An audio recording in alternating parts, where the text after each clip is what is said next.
What's up, you guys? Man, this is Grab a Big Podcast presented by Porter Prospect Productions. I appreciate all the love and support. I want to thank you for joining me today. Go ahead and like, comment, subscribe to the channel.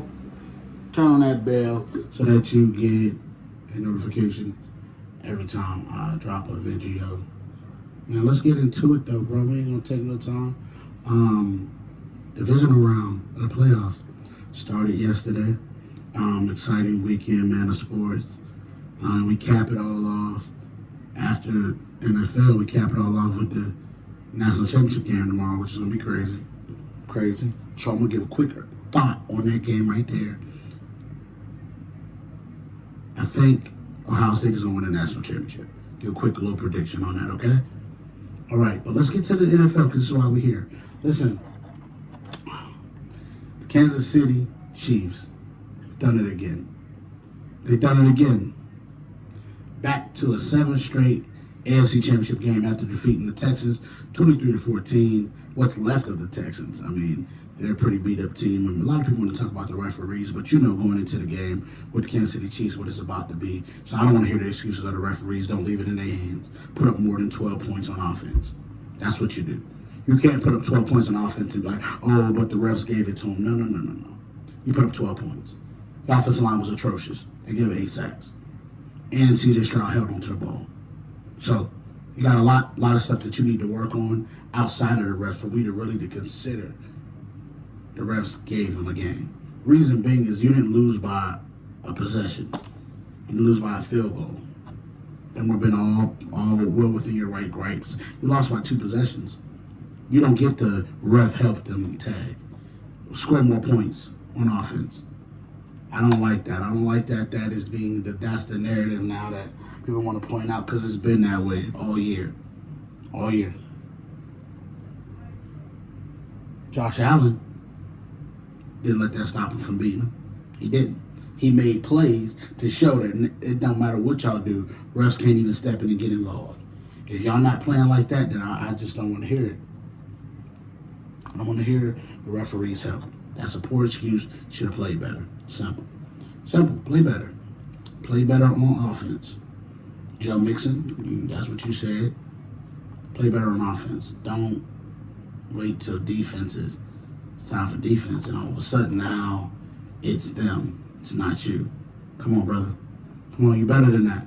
You're way better than that. Come on. Anyway, though, back to what we were doing. Kansas City did exactly what they needed to do. They win the same way every time. So no shocker there. But to fast forward, though, the shocker of the night, the Commanders went into Detroit and won 45-31. Commanders went in there and won 45-31. Jaden Daniels is a dog, man.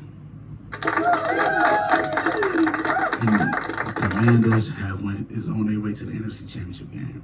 Who would have thunk it? I said if the game is close, I'm thinking it's going to be, I thought the Commanders had a shot. But I didn't expect them to, this was an easy game.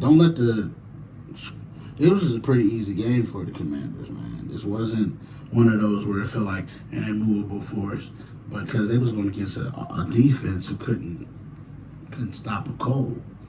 I mean, Commanders put up 28 points in the second quarter. Looking at the box score now, they put up 28 points in the second quarter. It's a problem. Your defense giving up touchdown. Your quarterback turning the ball over. Jared Goff had 4 picks. Now, one was at an insignificant time, but the other ones were not. It was a bad game for Jared Goff, man. It really was. It was a bad game for Jared Goff. Because with your defense playing the way it's been playing, you gotta not turn the ball over. That has to be your number 1 priority. Them stealing a possession from you in the red zone was really bad. And then you throwing a pick 6 was really, really bad. I just don't understand what happened. Detroit had so many expectations. Detroit had so many goals, so many opportunities. this year. I thought they were going to come back. I definitely had them as Super Bowl favorites. But once I start seeing the defense drop like flies, man, it makes sense why they're not going. Because you can't be down to the backup's backup on defense starting and expect to win. It's not going to work out that way. Never does. Never does. But shout out to the Commanders. Jaden Daniels, they're literally having the greatest season for any rookie I've ever seen. And he's not flat by the moment. That's why I think next week, whoever it is, whether it's Philly or the Rams, it doesn't matter. They'll be in they will be in that game. They got a shot to win it. But anyway, let's go into today's game, man. Let's switch over, man. We got the Rams traveling to Lincoln Financial to take on Philly in the rain, in the cold. Philly seen as 6.5-point favorites. Over-under is 43.5. Now, this game is a very interesting game, I think, from the standpoint of, I think defensively, the Rams are going to have a problem today. This is one of the best run-blocking offensive lines in the league, and last time they seen him, Saquon had 302 from scrimmage. 3 touchdowns. They're going to have to do something. I think this is a great pass rush. If they can turn this game into a throwing game, this is where the Rams pass rush comes into play. But if the Eagles are able to run the ball, it's going to be a long day for the Rams. That's what this game will come down to. If the Rams can force them to be one-dimensional and passing the ball more this game, they got a shot. If they don't, and it's a run game, it's over. It's over. And I think Philly's defense is ready. They locked in, they physical, and they're ready to go. And so we're going to see if the Rams can match their physicality. It should be very interesting on that side of the ball, for sure. But if you're asking me to pick, I'm taking the Philadelphia Eagles to win the game. I'm picking them to actually cover. I think they're going to win this game pretty handily. So that's going to set up an NFC East showdown, an NFC championship game. Yeah, I think Philly going to get this. I think they cover the point spread. So I think they wouldn't buy more than 7. And I think they go over the 43.5. I think Saquon has another day against them. And I think the offensive line beats them up. And I think that defense gets after Stafford. It's going to be raining. So people better be ready. The ball slick. So y'all better protect the ball. Now we move on to the game of the week. We got the Baltimore Ravens traveling to Orchard Park to take on the Buffalo Bills. This game is going to be cold, snow, negative feel in the game. Baltimore seen as 1-point favorites. Over-under is 51.5. I don't expect a lot of points in this game. I don't expect a lot of points, especially if it's snowing. Without the snow, okay, take the under on the 51.5. I'm already going to say that out the gate before I even get to a winner. Take the under. Baltimore's coming into this game after a dominant performance last week against the Pittsburgh Steelers. And Buffalo's coming off a dominant performance against the Denver Broncos, man. I definitely think that this is going to be a very tough game on both sides because Josh Allen and Lamar are going to cancel each other out. That leaves Derrick Henry and James Cook. I'm taking Derrick Henry. Then if you look at the receiving cores without Zay Flowers,